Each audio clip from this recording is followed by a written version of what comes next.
Hi everyone, and welcome to ABCs of Anesthesia.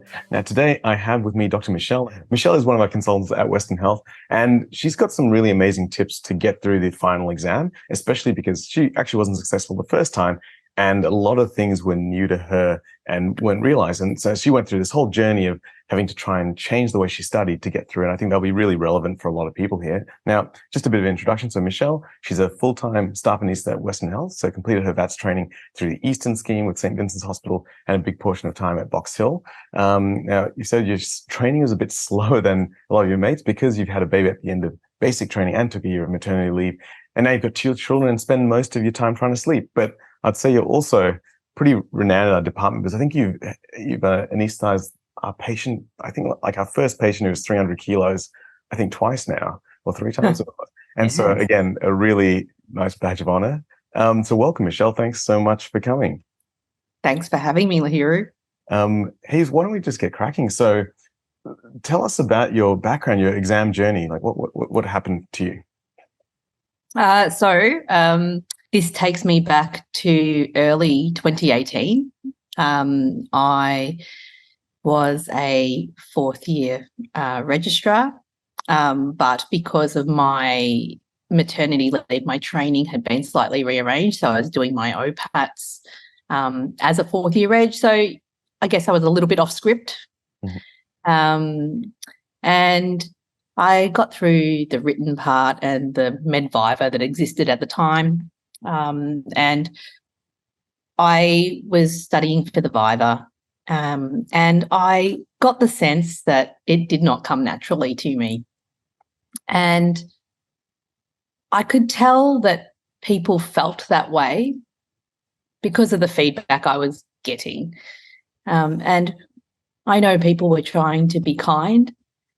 I'd get a lot of comments like, that was okay, and then not much else.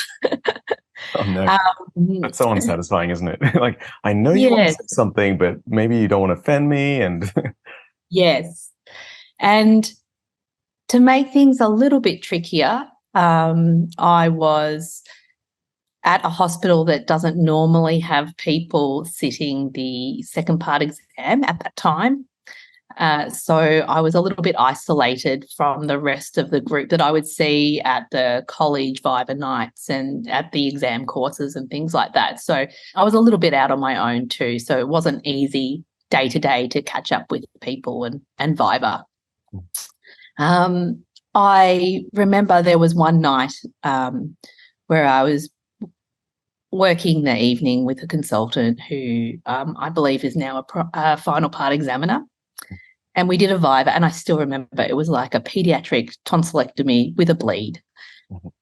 And we did the viva, and she just looked at me and said, "You are clinically so much better than this.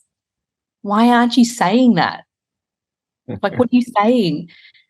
And I remember thinking, I don't really know what to do about this.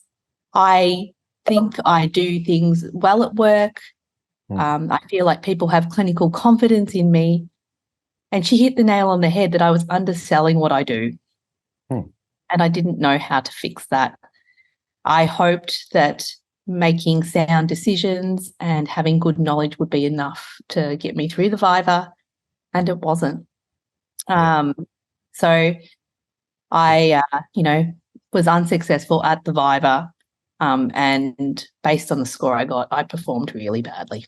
Okay. That's interesting because you're doing the job well, but it's like the questions they're asking and the style that you're answering isn't satisfactory for whatever reason. And I always come down to the point that I think the exam asks these questions that you could say a correct answer to that question, like a technically correct answer, like how would you intubate this patient? And you could say with an endotracheal tube, but that's not the answer that they're looking for. So there's this other game on another level behind the script that you have to know. And I didn't know that game either, but I figured it out.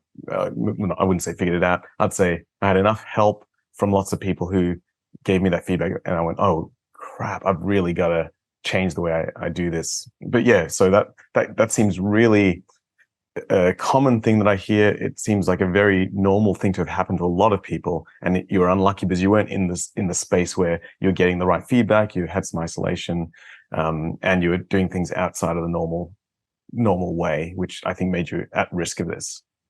I do want to say I had some fantastic people step up and try to help me. One was a merit winner. And I think the problem with them trying to help me was that it was so natural to them. I don't think they could understand why I just couldn't do what they do. And I couldn't do it. I could feel it, but I couldn't fix it. Yeah. So what was your recovery from that? First of all, how did you cope with, this is probably the first thing you failed in your life. How did you deal with that, and how did you get back into everything? I still remember being quite speechless after I'd found out I'd failed, and I was with my husband, and we got out of the Uber, and he actually burst into tears and was like, "It's not fair. You've worked so hard." And I don't think I gave myself permission to grieve that had happened for probably a day. I think I was just lost. So I kind of, I had a lot of support from my family, and I obviously had a small child at the time, so they don't care. So I had a necessary distraction to get over it, and I guess I just gave myself some time to grieve and go and get some fresh air and try to take a break and enjoy life. People were supportive as well. And, it turns out when these things happen that you're not alone. There's a lot of people who come out of the woodwork and say, I really struggled. I resat this. I had a lot going on when I sat the exam, and, I definitely underperformed. So there's a lot of solidarity too, I think, that isn't obvious at first. You feel very lonely.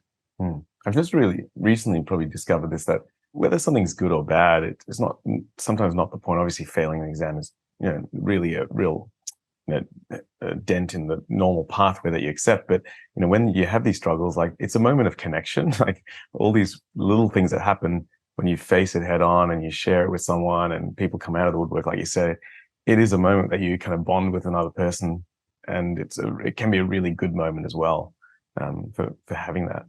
Before we go to what you then started doing, what do you wish people had told you but they didn't? You mentioned like people being quite polite, and I know from my experience when I'm examining, I just don't know. I'm not an examiner, so I don't know if someone would have failed or not. And all I can give is I would have done this and this and this. But yeah, it feels like that thing where, that was okay. Like, you just can't be as superlative with your compliments as you'd like to be. So yeah, what do you wish people had told you, or get the feedback you wish you had got?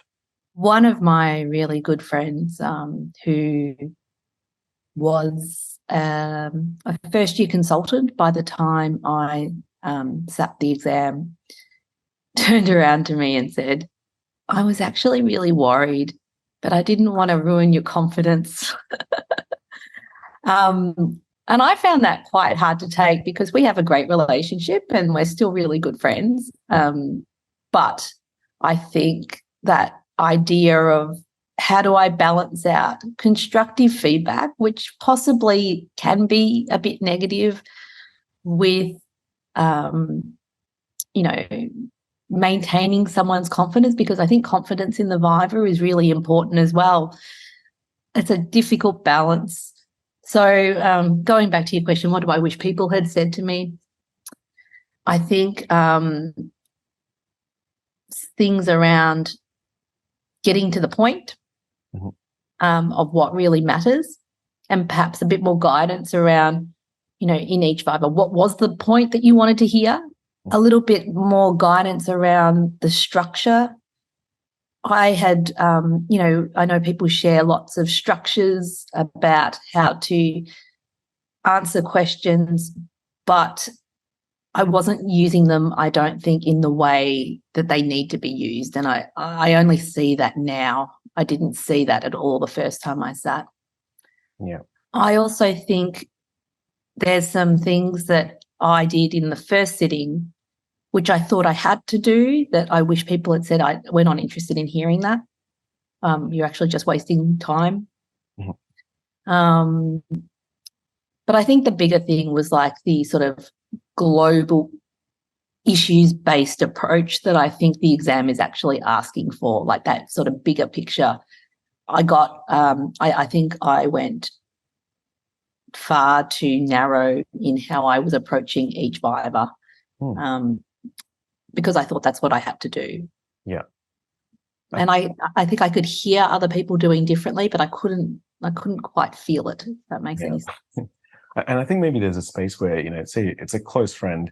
Sometimes you need to tell your friend what you need from them. Like maybe you just need a friend as a hype man or a hype lady where you just go, hey, just make me feel good about this. Give me good advice or just support me. And other times you go, hey, I really need to hear the hard truth about this. And potentially having different people for different things might be useful. Because it's hard to know what any one person needs out of a relationship or friendship. So yeah. Definitely. And I guess what surprised me is that I wasn't really going to them for the hype, the pat on the back. I was like, just tell me how it is. And I didn't really get that. But I know that they were also trying to be kind. Yeah, that's right. Hey, so what then happened? So I know you got some amazing help from Craig Noonan, who I think I'm just a massive fan of. We've had him on the Anesthesia Coffee Break podcast, and he's been a massive influence in a lot of the ways that I think about the exam on many different levels that, it'd be even hard to explain. But yeah, what was that like? So a few things happened when I had my second attempt. I had changed jobs and I'd gone to Monash where Craig Noonan works. I was unknown to Monash. And I think that also helped me because I was an unknown entity and people were trying to feel me out. And so I ended up accidentally doing vivas in trying to talk to people about the patients, whereas previously I'd worked at places where I was well known. And I think that people had clinical confidence in me. So no one ever questioned me or challenged me. So I went to a new workplace where I think people wanted to know, does she know her stuff or not? We don't know her. Craig, I was put in touch with Craig by a good friend who works there as someone who will take people under his wing and help them. He's a well-known educator in the anaesthetic space. There were a couple of other Monash trainees who'd also been unsuccessful. And so together we kind of worked through resitting the exam. Initially, Craig took me to have a coffee to sort of talk about the exam and his approach to resitting it. And I found that to be a fascinating conversation because I had gone to meet him with my exam hat on and we sat down and he just started asking me all these random things about my life and what I do and what I like. And, it sort of slowly became a conversation about anaesthesia. And I remember he put his cup down and stared at me right between the eyes and said, "Are you good enough to be an anaesthetist?" And I was really taken aback because my confidence wasn't very good at the time after failing. And I understand now that he, it was a process of trying to build your confidence back up. And he wants you to get to the point where you say, "Yes, I am. I am good enough to do this." What did you answer that first question? I think I kind of ummed and ahed and said, "Oh, I think so." I would have said the same. In the time of doing the exam and studying, I really didn't have that much confidence in myself as of how brutal it was. And if someone had asked me that, I was like, "Look, I think so, but we'll see." Yeah, and that's exactly right. And I see sort of it's part of his process, I think, to say, well, I'm about to invest in you. Are you worth it? Are you good enough? Show me. And I think that's fair. I think you do need to walk into the exam with the confidence to say, I am worthy of joining this club where I get a ANZCA beside my name. Yeah. And so there was that part of it. In terms of how things started, I remember he was like, so my ground rules are you don't, you come along, you're committed to this process. We'll be doing a couple of sessions a week. There's 3 of you. We will never meet alone. We always work in at least pairs or all 3 of you together. I want you to have the confidence to talk in front of other people and defend your decisions. Mm-hmm. So, I'm going to make you talk in front of each other. That's a good thing. I think you mentioned here, like, rebuild your confidence, be fearless when talking in front of others. And you can only get there by doing it over and over again, because that's what the exam is, not being afraid of your ideas and the way you manage something. That's exactly it. Like, you can't shy away from having to make a decision in the exam, and you have to come to a reasonable decision that people will respect and say, yeah, that's safe, even if it's not what they would do. Yeah. And you mentioned here he said he'd help you see the world or see this exam the way he sees it. I'm not sure. I imagine you'll go into that in a second. Is there more to that? Yeah. So our first Viva session, he had his cards that I don't know how old they are. Yep. Well-loved cards. And he just started firing off questions from his cards at us. And I remember sitting there thinking, so you were going to help me with the Viva? You're just reading your cards at me and asking me to talk. This is strange. Yep. And it sort of became, a process, I guess. So we started off with these cards, and he sort of said, okay, so here is how I order my thoughts. I use cards. You will use cards now if you have not.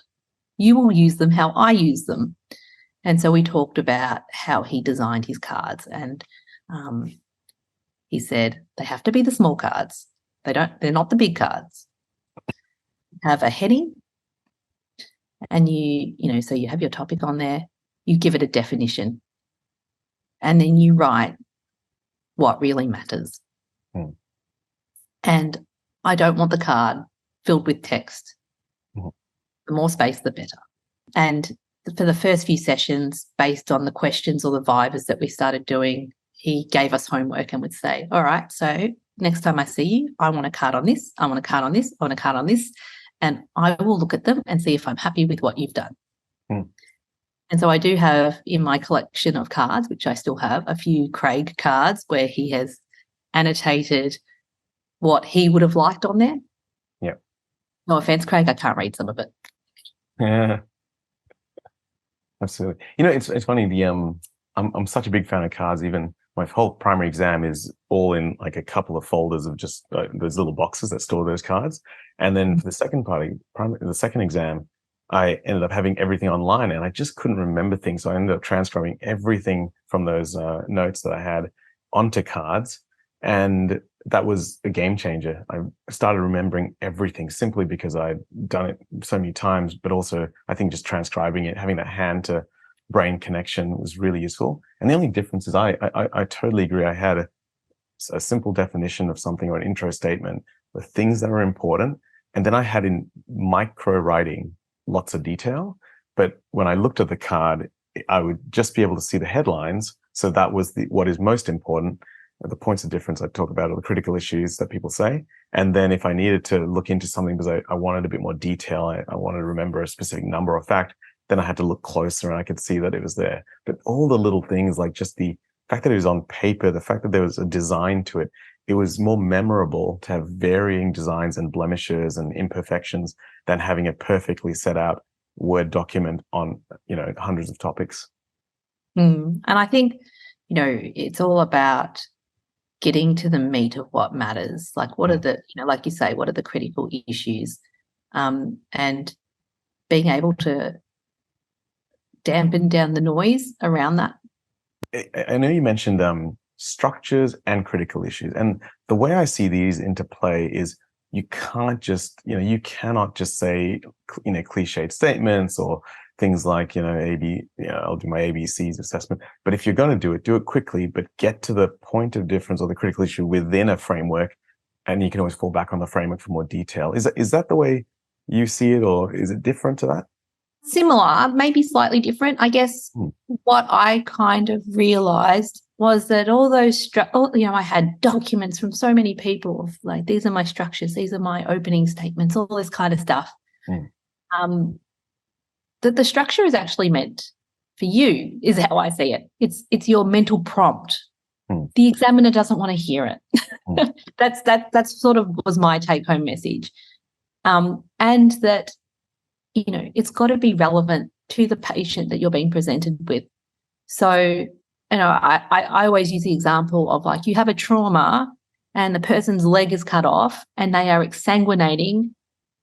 Yes, the primary survey starts with A, but don't spend all your time telling me that you're looking at A and then B whilst they're hemorrhaging. Like, I think you have to also have the sense and the sort of clinical awareness to say, I will violate this structure right now because that is not what matters. But I recognise it is part of the primary survey and I will, come to that. I think that's worth highlighting. We're going to have so many guidelines, so many protocols, so many things that you know of. And you have to know those back to front extremely well, but you have to break them. And I think I mentioned a few of my exam sessions how I've seen plenty of times where they make it so that you cannot follow the structure, like the intoxicated patient, you're trying to do a primary survey on an intoxicated patient. No, that doesn't work. You have to get them restrained in some fashion, physically and chemically, and then get to it later. But know that this is an immediate problem to be solved, even though you've been taught ATLS and EMST. That's right. And I think, it's an evolution too, though, I think, in learning how to answer these questions, because I think you need to have these sound structures to fall back on for yourself and then learn how to use them to make them an actual tool in the exam rather than pointless statements that the examiner's like, you haven't told me a single thing about this patient. Like I do struggle to not be negative when people say, I would use an A, B, C, D, E approach. I'm like, well, yes, you're talking to an anaesthetist who also knows that approach and you've done nothing. Yeah. And that's what the exam doesn't make completely transparent. So that's the game. You've got to know that there's nothing there that is going to separate you from anyone else. And ANZCA examiners have probably at this point chosen to not want to hear that because it's the same thing. So it's not saying that's the wrong answer. It's saying it's not the answer they want. And you got to know this. And likewise, I think I'd add to that you're not doing anything for the patient. I think one of the important things is the exam is about you have this problem and you have this patient, and what will you do? That's good. So some of the tips: making cards, being absolutely brutal about writing down and making these cards, getting to the answer, getting to the point, having a structure that but not necessarily going to any depth about it. Anything else and this was regular, this was weekly sessions in front of people. So you're talking out things in front of people and you're not being shy about it. So you're able to express your ideas. Yeah. Yes. Yeah. I think that's a good summary. The heart of it. Yeah, definitely. Yeah, so how do you now understand the Viva? I understand that it is a you're talking to your peers. You're talking to a colleague. You go into the exam as a FANZCA, thinking you're a FANZCA, and you are talking about challenging cases with a colleague. I think that is actually how you're meant to walk in there feeling.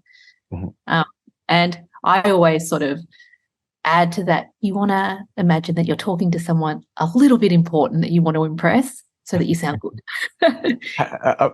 So I've definitely thought about this, and I think I've said many things that from everything from, this is definitely not a conversation. There's an interrogation by an examiner and you got to make sure you pass it. But now that I think I want to modify that a bit, which is, it's almost like you want to have the confidence that you're speaking to someone maybe a little bit junior, but who you also want to impress. And they're very intelligent and inquisitive in a slightly interrogative way. So if you can kind of piece that together, it's someone you want to talk to very well because you don't want, them to think you're dumb. And they're junior, so you can feel a little, just slightly confident in yourself as you're talking to them. And they also are at liberty to constantly ask you clarifications, but in a curious, interested fashion. Does that work for you? I guess I probably pitched it the other direction, to be honest, as like I'm talking to the director and he knows what I'm talking about and he doesn't want to faff. And because he's my director, I want to sound like I'm really polished and switched on. Yep. And because he's the director and I assume knows more than me, will inquire and challenge me on the bits that they want clarification over. So I guess it's kind of the same idea, but I think I'm heading the other way. Yep. Maybe I just always want to imagine people are, a certain level. Maybe I just need to be a little bit more intimidated from behind. Yeah, that's right. I guess so. Conversation between peers. What else do you take away from this? I don't think it's worth summarising the case unless it adds some kind of value to the statement. I think the examiner can read the STEM. They don't need you to reread it for them. I think it's tempting because I think that the approach of summarising and signposting can be helpful just to collect your thoughts. But I think if you dedicate too much time to doing that, you don't actually make any progress. You don't manage the patient. You don't make any decisions. And that's what this exam is actually trying to get to the heart of, I think. I agree. If you don't need to clarify anything for yourself, no need to summarize if it's straightforward. But if it's complicated and you're almost doing it for yourself, I think it's worth just saying, look, just to collect my thoughts, just to get my thoughts into gear, something like that means that you're doing it for your reasons, not for the question. And then that feels fair. But if you're summarizing it as if that's the answer the examiner wants, it feels like a bit of a waste of time. I think so. I think, I started to summarize things that I think were important to provide context to what they were asking. So I do think the ANZCA vivers are quite clever in how they often like to provide some kind of difficult situation or conflict. And I think your summary can be calling that out and saying, this patient is a burns patient and a trauma patient. My resuscitation is complicated by that because on one hand, I need to give high volume crystalloid, but I could be contributing to a dilution of coagulopathy, and that is in direct opposition to hemostatic resuscitation principles. And that is not what is in the STEM, but that is my summary of what I see. That's adding value to it. Yeah. Yeah, good. So let's go to the STEM. So how do you, what is your system that you would suggest, or what Craig suggested for approaching the STEMs? I actually don't remember if Craig had a suggestion for how to approach it, but I guess I, was a sponge for taking on people's feedback and I tried lots of different things. And again, for me, it was like, what approach gets the most out of this STEM for me? So a few things that still resonate with me when I do vivas with people, everything that is in the STEM is there for a reason. So, pay attention to what they've said. So don't miss those sort of small details that might be sitting there. Why have they mentioned this in a cath lab? Why have they on a methamphetamine use and they're tachycardic? Why is this stent at a bifurcation? All this kind of stuff. Yeah, exactly. It's all there. I think one of the other things, I always read the question first because it then frames the way I read the STEM. Yes, I do the same thing. So I, especially because some of the STEMs are quite long, I think it's really helpful to have a context for what you're reading. And, I tried out a few different approaches to how I would extract information. I used to use the, patient surgery anesthesia kind of framework, and I ended up abandoning that for something slightly different, which when I actually say it out loud, it's not that different. But for some reason, for my brain, having it as like patient, procedure, place, and then parent peds, Yeah, I found, somehow helped my brain better. and I found that approach, like, I think I've added another one, personnel, in that, but those, for broad situations, if, patient anesthetic surgical doesn't get you all the way there, but, place, pathology, procedure, personnel, pathology, yeah, these really do get you there. And other thing I realised as well for paediatric vivas is in my first sitting, there was a paediatric viva where there was no patient weight given. Mm. And, under the stress of the exam, I wasn't really that structured in how I approached the STEM. So for all peds vivas, if they haven't got a weight, I always write their estimated weight. And then I do a little table with A, B, C, D, and I put, airway, like what would my airway equipment be? B, what would my tidal volume be? C, what would my emergency, my atropine and my adrenaline doses be? D, what's my defib going to be set at for that weight? And just so that under pressure, when I'm being questioned, I'm not trying to do the maths and I've already thought about it. Yeah, I think that's an absolutely crucial thing. Yeah, maths on the pressure just doesn't go well. And because you've got the stem on the wall that you're reading before you walk in after 2 minutes of reading. Then you get to the table and there's usually a stem there, and you can't write on that stem, so you need to be writing. Normally you'd underline things that are important. I'd be writing things that are those peculiarities. Why did they mention that the patient has poor dentition? I'd just write that as a thing, because anytime I'm stuck for an answer, I can look down and just try to look at what else is there. And you can always tell the examiner, look, let me check my notes, or something, just to get you back to where you might, where the answer might be. For sure. I think you've also mentioned, we were going through some of your notes, and things that you kind of provide for people that you're teaching. So what do you write down? Do you read some of the issues and anything with numbers? So issues, that makes sense. It's whatever you think the critical issues are of this scenario, you can quickly write down. What's your system for stems, and any issues, you'll also write those down? Yes. Yeah. So with, that sort of patient, pathology, procedure, place, peds, and you threw in personnel, I would, take, for each one of those things, write what was relevant from that stem beside it. And then only if I had time, I would actively try to think about answering the question.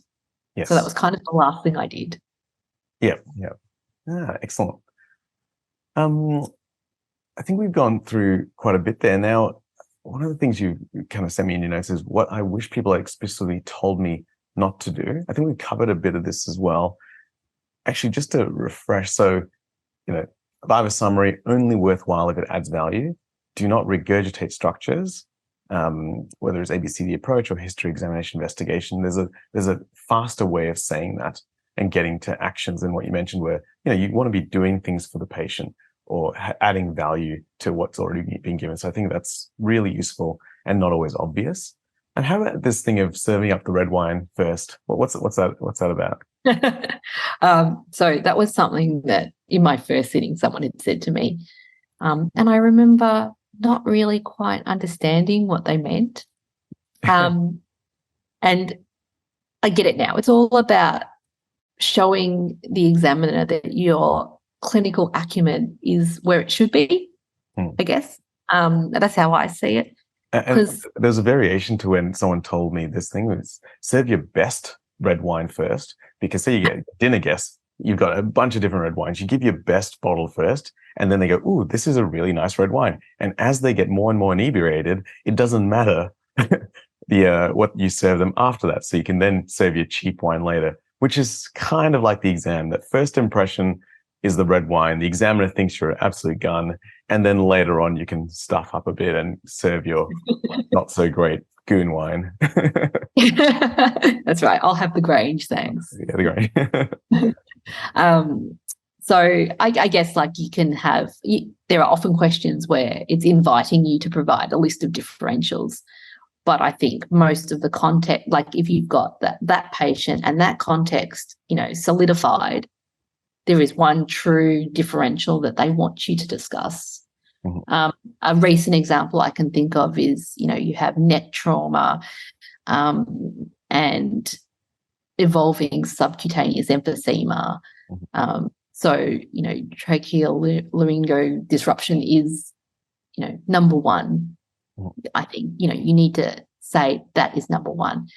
But there could be a whole host of other differentials. Don't bury the important stuff, the most obvious differential amongst the list because you're trying to be too structured. Yeah.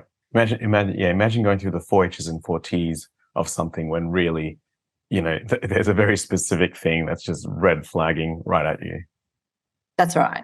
And I think, it's about that prioritization of information. And I guess the thing is, I always saw it as like, I want to be, this is going to sound silly, I want to bore the examiner. I don't want to say anything controversial.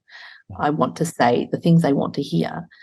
I don't want to give them any visual cues that I'm uncertain. Mm-hmm. Because, at the end of the day, they're going to be sitting there listening to the same thing being spoken about time and time again. Mm-hmm. And, they're only human, probably aren't listening to every single word you say. Like you say, you start off with the good stuff and they'll be like, this person's got this. I'm quite happy to quietly stare out the window until you indicate to they should be paying attention. Yep. So don't give them something that grabs their attention. In the wrong way. In the wrong way. Don't roll your eyes and groan or like scratch your head a lot or say things that might go, oh, tell me more about that. Was there a time the examiner asked you, are you sure? Yep, definitely. And how did that go? What was that about? I always tell the Viva Bootcamp trainees that, this means a very specific thing. But what are your thoughts on it? I think I've had, on reflection, are you sure as this is the olive branch? Mm-hmm. Because you're not quite telling me what I want to hear, or maybe, you'd like to reconsider your answer. Cheekily, I have also had the are you sure as we're baiting you to not stand your ground. Really? That would be Yes. I had a Viva and it was a perioperative focus pre-admission clinic-based patient, and they were really challenging your knowledge of the AHA-ACC guidelines, and so they kept baiting you to request additional cardiac testing. Mm-hmm. And so, and in that patient, none of it was indicated. Yep. But I got like that. So you now know that they have left ventricular hypertrophy on their ECG. Do you want an echo now? And I said, no, because their METs are greater than 4. Yeah. Oh, good. Are you sure? Yes, I'm sure. Great. Moving on.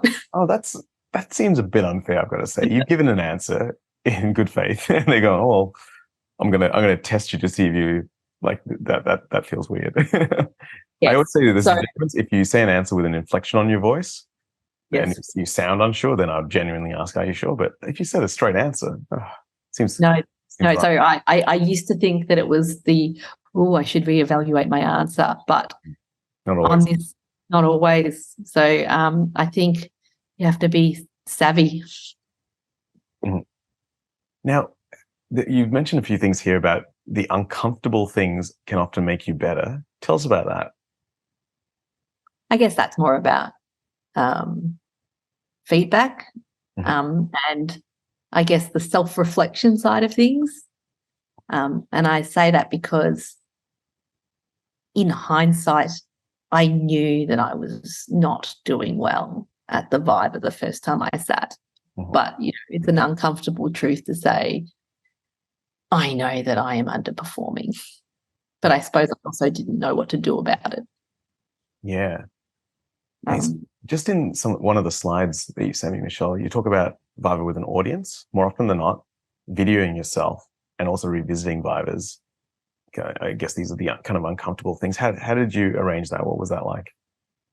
So I guess having an audience, Craig sort of forced upon me. Mhm. I remember being very kind of quiet and hesitant in my first sitting, actually, when I sat the vivas. And I think having an audience beat that out of me, because you get used to just talking in front of other people. It becomes a nothing. But it's very uncomfortable when you are not feeling very confident to talk out loud and be trying to defend things that you're saying you've decided to do, which may not be what someone else has decided to do either. Yep. So there's that side of it. I kind of, speaking to what I was saying before about indicating to the examiner your uncertainty, I did video myself a lot. And when I first started, it was horrible. I hated doing it, and I could barely bring myself to watch it. But the more I did it, the more I didn't care. Like all things, you normalize it and then it doesn't matter anymore. And it was really useful because I could hear the phrases I was using, hear how my voice sounded, look at my mannerisms to see if I was indicating uncertainty or doing weird things. I noticed that when I wasn't confident, I would kind of look up in the air like I was thinking.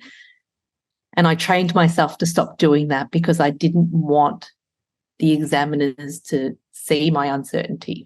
And I think that is part of the game. Yeah. But it was really uncomfortable filming myself and really uncomfortable to watch at first.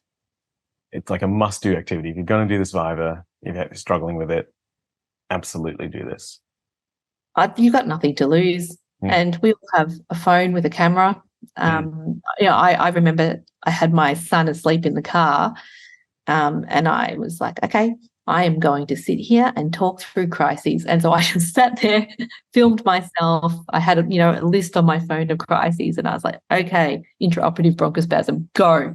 Filmed it, watched it, thought, no, I don't like how I said that. No, that's rubbish. Don't say that. No, that's wrong. Don't say that. And just did it again. Chef, I find that time in the car just really valuable, like whether you're listening to a podcast like this or just rehearsing things. Like I'm in the car, I turn off the radio and I just run through things. And that's helped me so much. I remember doing that for a couple of recent interviews that I had and a couple of speeches that I had to make. And I thought, you know what, that was the best 15, 30 minutes of just running through things just to get the words out. I think that was really useful. Yeah, I think, you've got to be smart with your time as well. And why not use that time effectively and also, get the most, improvement out of it. Oh, that's really good. So I think we've covered most of the things we want to talk about, really, covering your journey, kind of the things that weren't quite optimal and what you had to do to pretty much redo a lot of the way you study. I think it's obviously just a lot of work, like, the cards and the recording and the weekly sessions. And hopefully that's the kind of level of reset that most people need to get through this exam when they're doing it a second time. Is there anything else you wanted to add, Michelle, before we sign off there? I guess also to say, life goes on when, you have to redo these exams, and it's not an uncommon journey for people. But, I think like all things, if it hasn't gone to plan the first time, it is confronting and challenging to say, I think I need to change what I've done. And knowing what that is hard, but I don't see the value in doing the same thing twice. Yeah. The hard truth is that you've got to make some changes and, shake things up. That's right. And it is a learning curve. Like when you start again, you may have a slight decrease in performance, but it's, just, trust the process. Hopefully you've got the right advice to redo it and kind of, learn the material and present it in the right way for the second time. Yeah, definitely. And there's a lot of good people out there who, will dedicate their time to helping with that process. And just a quick plug. So for the final exam, we've got a course called iExcel. So if you visit anesthesiacollective.com, in the courses section, the iExcel course was originally for SIMGs who often struggle with the exam, but we've opened it up to anyone who's failed the exam, struggling with the exam as well. And that pretty much includes a whole learning kind of management platform, as well as weekly Viva sessions with ANZCAs. So hopefully, if anyone's got any trouble, they can reach out to me at abcsofanesthesia@gmail.com. But yeah, thanks so much, Michelle. Just really, really, really appreciate it. I know the baton's kind of been passed on to you in a way. I think a lot of people reach out to you when they've had issues, and I'll definitely try to get you onto one of our sessions with iExcel as well. So thanks very much, everyone, for listening, and we'll see you again next time for the next episode. Now, what's new with ABCs of Anesthesia is that we're forming a whole bunch of very comprehensive courses for every stage of your anesthetic journey, from medical student to procedural skills, from foundations in anesthesia, as well as really important exam lectures and clinical anesthesia courses as well.